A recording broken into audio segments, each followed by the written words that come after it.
Dear student, welcome my YouTube channel Kapardi knowledge class. तो आज हम आपके लिए लेकर आए हैं नागरिक शास्त्र का भारतीय संविधान की विशेषताएं। तो आज हम देखेंगे जो हमारा भारतीय संविधान है उसकी क्या क्या विशेषताएं हैं।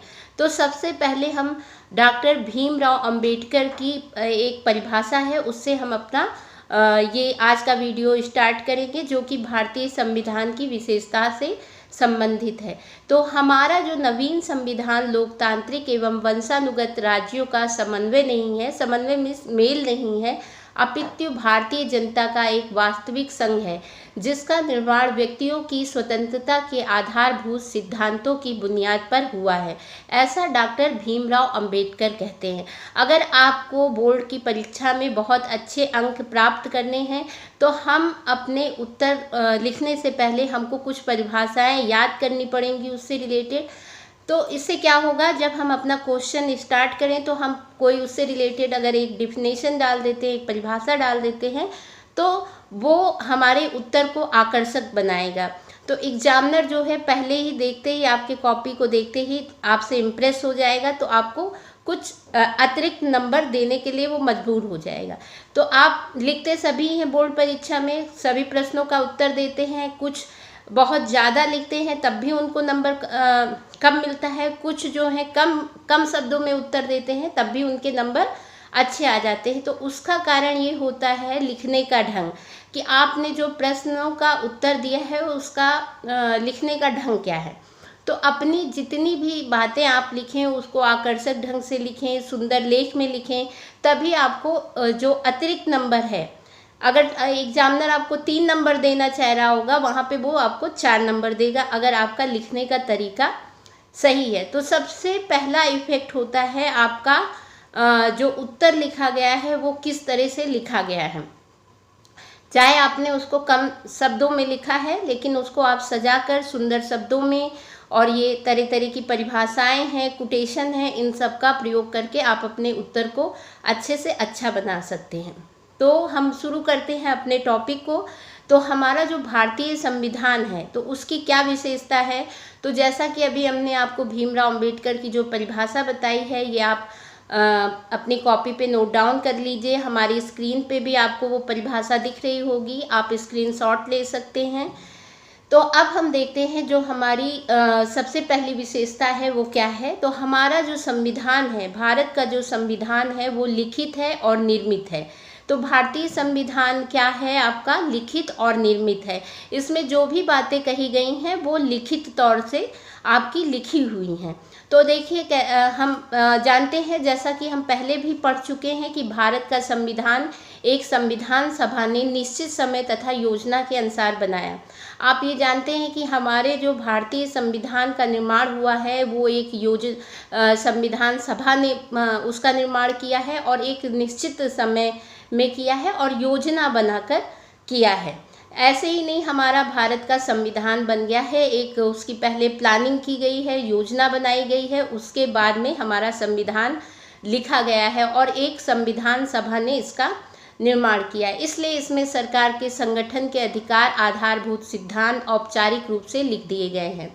कार्यपालिका है, विधायिका है, न्यायपालिका है आदि की रचना की प्रक्रिया, कार्यप्रणाली, नागरिकों के साथ उनके संबंध, नागरिकों के अधिकार, कर्तव्य आदि के विषय में स्पष्ट रूप से लिख दिया गया है।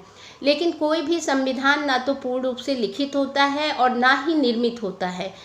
ऐसा क्यों? क्योंकि समय, जब हमारा संविधान लिखा गया था उस समय क्या परिस्थिति थी, कैसा समाज था, उस समय जैसा समाज था उसके हिसाब से हमारा संविधान लिखा गया था। लेकिन जैसे जैसे समय बदलता जाता है, परिस्थितियां बदलती हैं, तो उस हिसाब से कुछ अलिखित तत्व हमारे संविधान में सम्मिलित कर लिए जाते हैं। तो इसलिए हम पूरी तरह से नहीं कह सकते हैं कि हमारा जो संविधान है पूर्ण रूप से लिखित होता है और ना ही पूर्ण रूप से निर्मित होता है। कुछ हमारे संविधान में अलग से भी बातें, कभी ऐसी परिस्थितियां आ जाती हैं, कुछ ऐसे समय आ जाते हैं जिसपे हमको अपने संविधान में परिवर्तन करना पड़ता है। लिखित संविधान में भी समय के परिवर्तन के साथ कुछ अलिखित तत्व आ जाते हैं। हमारे संविधान में भी रीति रिवाज, परंपरा, रूढ़ि इत्यादि के रूप में कुछ अलिखित तत्व सम्मिलित हो रहे हैं। निर्मित संविधान का तात्पर्य यह नहीं है, अब जैसे कि लिखित तो आप जान गए जो लिखा हुआ है, और निर्मित संविधान का मतलब क्या होता है, निर्मित यानी कि योजनाबद्ध तरीके से एक निश्चित समय में जो बनाया गया हो वो आपका निर्मित संविधान कहलाता है। तो निर्मित संविधान का तात्पर्य यह नहीं है कि उस पर ऐतिहासिक विकास का प्रभाव नहीं है। जैसा कि हमने पिछले अध्याय में भी पढ़ा था, भारत के संविधान का विकास जो है ब्रिटिश शासन काल में हुआ था। ब्रिटिश शासन काल में जो अधिनियम पारित किए गए थे उनका प्रभाव हमारे संविधान पर स्पष्ट दिखाई पड़ता है। 1935 के अधिनियम की बहुत सी बातों को संविधान में सम्मिलित किया गया था। अब लास्ट में जैसे हमने पहला आप विशेषता डाली, हमारा जो भारतीय संविधान है लिखित और निर्मित है। हमने जैसे कि पहले भी ऊपर एक कोटेशन बताया है, अब इसके लास्ट में भी आप बीच में एक कोटेशन आप डाल सकते हैं, जैसा कि संविधान में अधिकांश बातें लिखित हैं, इसलिए इसे हम लिखित संविधान ही मानते हैं।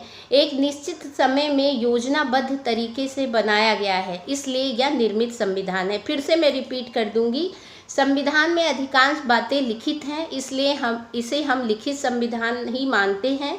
एक निश्चित समय में योजनाबद्ध तरीके से बनाया गया है, इसलिए यह निर्मित संविधान है। अगर क्वेश्चन छोटे छोटे भी क्वेश्चन आते हैं, हम इसमें छोटे क्वेश्चन को भी लेते चलेंगे डिटेल टॉपिक में। जैसे आपका बहुविकल्पीय है, अति लघु उत्तरीय प्रश्न है कि हमारा संविधान लिखित क्यों कहा गया है, जीके में है, इंटरव्यू में है, कॉम्पिटिटिव एग्जाम में है, बहुत से ऐसे एग्जाम्स होते हैं उसमें पूछ दिया जाता है कि हमारा संविधान लिखित क्यों है, बताइए।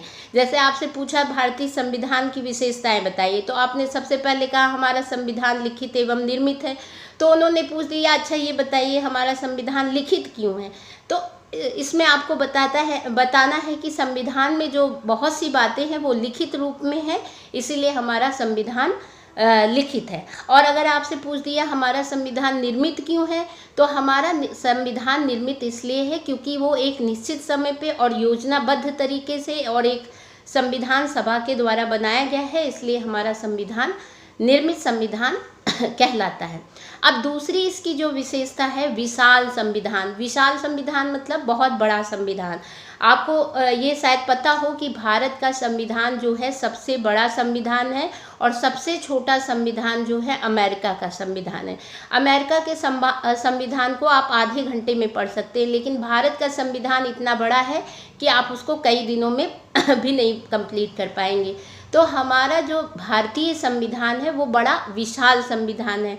तो तुलनात्मक आधार पर ये कहा जा सकता है कि भारत का संविधान संसार के सभी देशों से बड़ा संविधान है। ये क्वेश्चन यहाँ से बनता है कि सबसे बड़ा संविधान कौन सा संविधान है, तो भारत का संविधान सबसे बड़ा संविधान है। अब पूछेंगे क्यों ये सबसे बड़ा है, क्योंकि इसमें 395 अनुच्छेद हैं और 9 अनुसूचियाँ हैं और 22 खंडों में ये विभाजित है। और अमेरिका के संविधान में 21 अनुच्छेद हैं, और आपका जैसे कनाडा के संविधान में 147 है, ऑस्ट्रेलिया के संविधान में 128 अनुच्छेद हैं, लेकिन हमारा जो भारत का संविधान है उसमें 395 अनुच्छेद, 9 अनुसूचियाँ और 22 खंडों में आपका जो है विभाजित है, डिवाइड है यानी कि। अब प्रश्न यह पैदा होता है कि आखिर बाकी जो देश हैं उनके संविधान इतने छोटे हैं और हमारा भारत का संविधान इतना विशाल क्यों है, क्या कारण है। ये भी एक क्वेश्चन आपका बनता है कि आप बताइए कि भारत का संविधान इतना विशाल क्यों है। तो उसके लिए आपको यहाँ पे मैं कुछ पॉइंट्स बता रही हूँ। तो आपको सबसे पहला यहाँ पे टॉपिक डालना है, पहली हेडिंग आपकी रहेगी कि जो भारत का संविधान है उसके विशाल होने के निम्नलिखित कारण हैं। तो सबसे पहला संघीय शासन प्रणाली को अपनाना। यहाँ पे जो हमारा जो भारत देश है वहाँ पे संघीय शासन व्यवस्था है, तो भारत में संघीय शासन प्रणाली को अपनाया गया है। अन्य संघ राज्यों में प्रायः इकाइयों राज्यों के अलग संविधान है, किंतु भारत में इकाइयों राज्यों के अलग संविधान नहीं है, बल्कि भारत का एक ही संविधान है।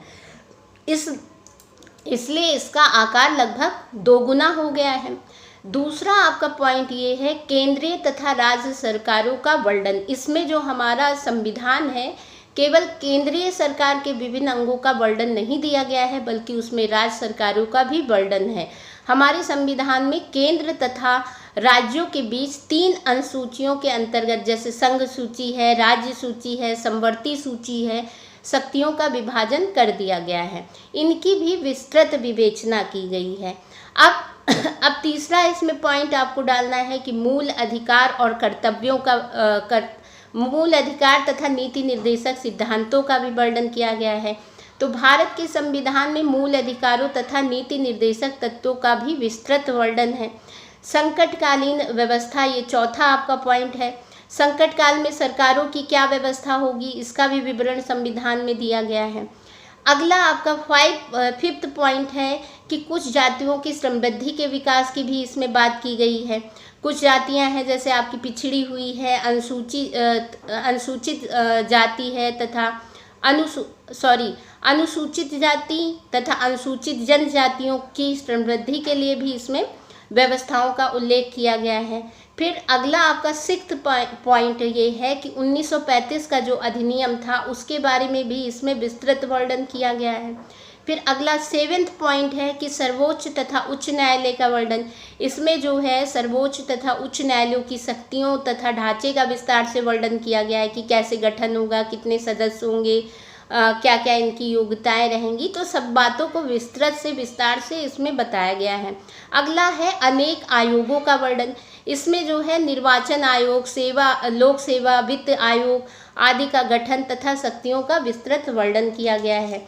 तो इन्हीं सब कारणों से जो हमारा संविधान है, ये हमारा संविधान विशाल हो गया, क्योंकि सारी बातों को इसमें विस्तृत रूप से बताया गया है।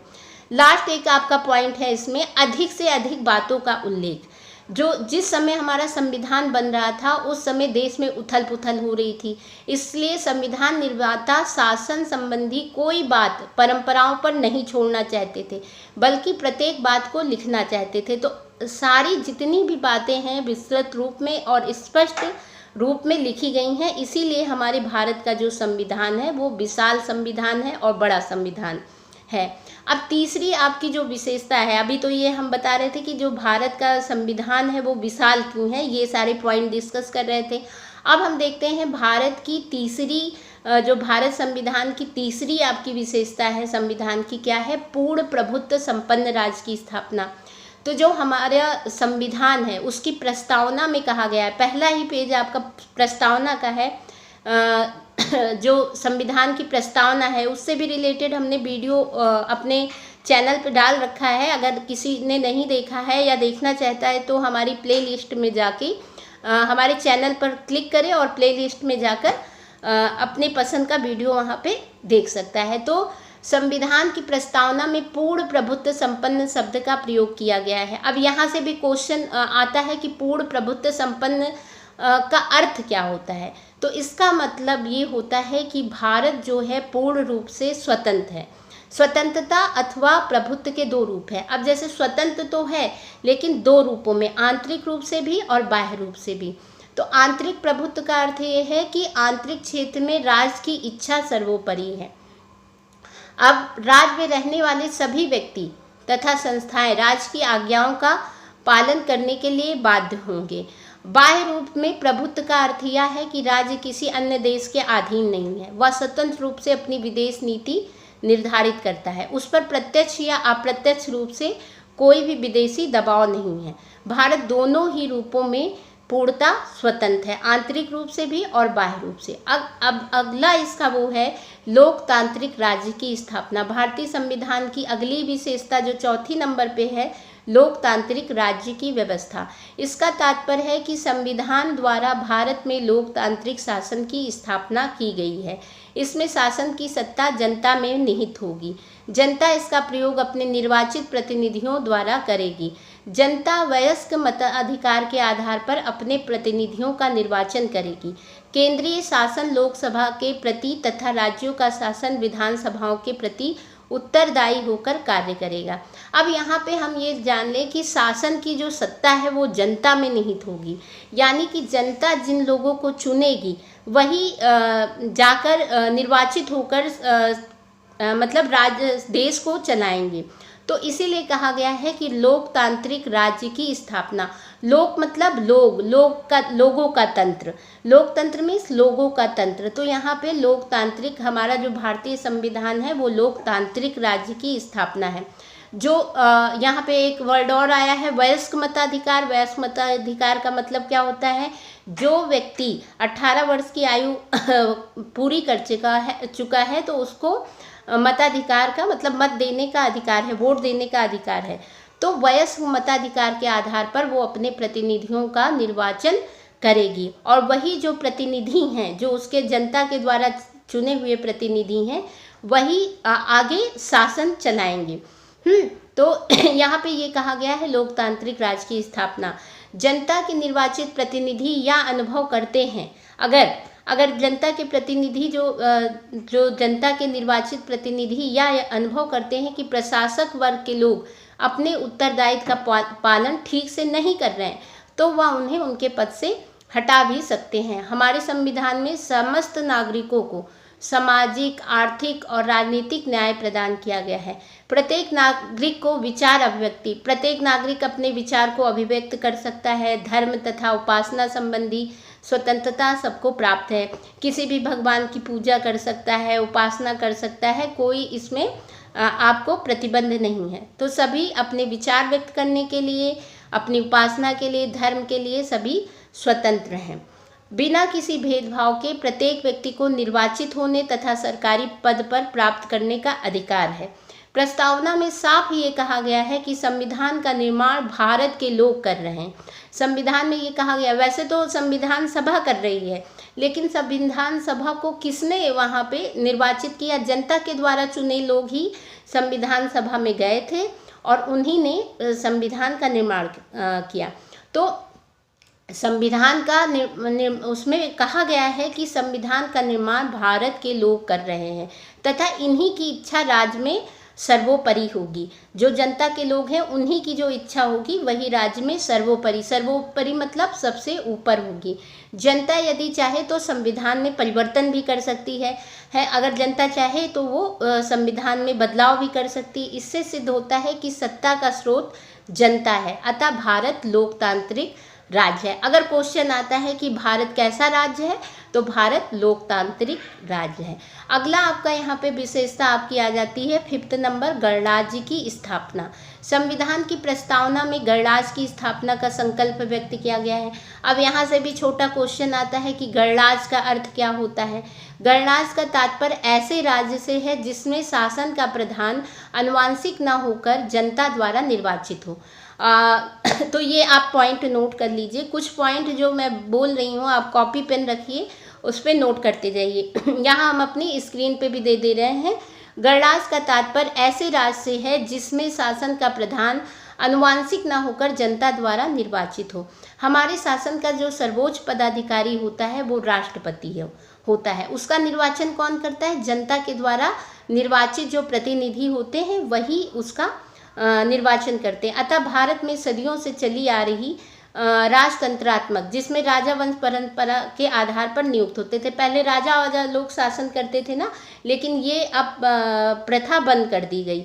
फिर क्या, शासन प्रणाली समाप्त होकर गणतंत्रात्मक शासन प्रणाली की स्थापना की गई। अब यहाँ पे हम एक गार्डनर की परिभाषा ले रहे हैं। जैसे हम अपने उत्तर लिखते हैं तो जितनी चीज़ें हैं हम अपने हमको अच्छी तरह से उसको समझना होता है, लेकिन जैसे कुछ मुख्य बिंदु हैं, कुछ पॉइंट है, हेडिंग है, उसको हमें कॉपी पे नोट डाउन करना है और उसको बार बार रिवाइज करना है और रिवाइज करके उसको लिख के भी हमें देखना है। बाकी बातें आप बना के लिख सकते हैं, आपको जो समझ में आ रहा है वो लिख सकते हैं, लेकिन जो परिभाषाएँ हैं उनको आपको लिखना है, नोट डाउन करना है और फिर उसको अच्छे से रिवीजन करके लिख के अभ्यास करना है। तो यहाँ गार्डनर की परिभाषा है वो हम अपने स्क्रीन पे भी दे रहे हैं। यह राज्य का वह रूप है जिसमें राज्य की सत्ता एक मनुष्य के हाथ में ना होकर कई मनुष्यों के हाथ में हो। इस परिभाषा की दृष्टि से भी भारत में गणतंत्रात्मक शासन है। भारत में शासन की सत्ता किसी एक व्यक्ति में निहित नहीं है, बल्कि वह जनता के प्रतिनिधियों में निहित है। राष्ट्रपति कार्यपालिका का संवैधानिक अध्यक्ष है। शासन की वास्तविक सत्ता प्रधानमंत्री तथा मंत्रिमंडल में निहित है। प्रधानमंत्री तथा मंत्रिमंडल लोकसभा के प्रति उत्तरदायी होकर कार्य करते हैं। अगर आपसे ये भी क्वेश्चन पूछा जाता है कि जो आपका प्रधानमंत्री है और मंत्रिमंडल है वो किसके प्रति उत्तरदायी है, तो लोकसभा के प्रति उत्तरदायी हैं। और जो मंत्रिमंडल है उसका प्रधान कौन होता है, प्रधानमंत्री होता है। अब एक परिभाषा और यहाँ पे हम जोड़ेंगे, बंटसली की है। इन्होंने गणराज्य की व्याख्या करते हुए लिखा है, ये अगर आपके अति लघु या लघु उत्तरीय प्रश्न आते हैं कि गणराज्य से आप क्या समझते हैं, गणराज्य का अर्थ बताइए या गणराज्य की कोई परिभाषा दीजिए, तो उसमें आप ये लिख सकते हैं। तो यहाँ पे इन्होंने कहा है गणराज्य वह राज्य है जिसमें शासन समस्त जनता के हित को दृष्टि में रखकर चलाया जाता है। गणराज्य वह राज्य है जिसमें शासन समस्त जनता के हित को दृष्टि में रखकर चलाया जाता है। इस परिभाषा की दृष्टि से भी भारत में गणराज्य है, क्योंकि भारत के संविधान में यह स्पष्ट रूप से लिखा हुआ है कि शासक वर्ग जनता के प्रति उत्तरदायी होकर कार्य करेगा। शासन किसी विशेष वर्ग के हित को दृष्टि में न रखकर समान जनता के हितार्थ मतलब हित के लिए चलाया जाएगा, जिसमें किसी भी प्रकार का भेदभाव नहीं किया जाएगा। हमारे संविधान का उद्देश्य है जनता की अधिक से अधिक उन्नति करना।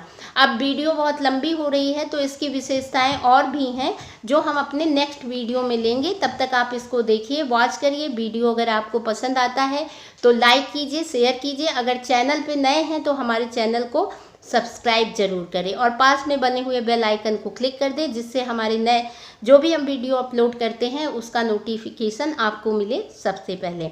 वीडियो को लास्ट तक की देखने के लिए थैंक यू, धन्यवाद।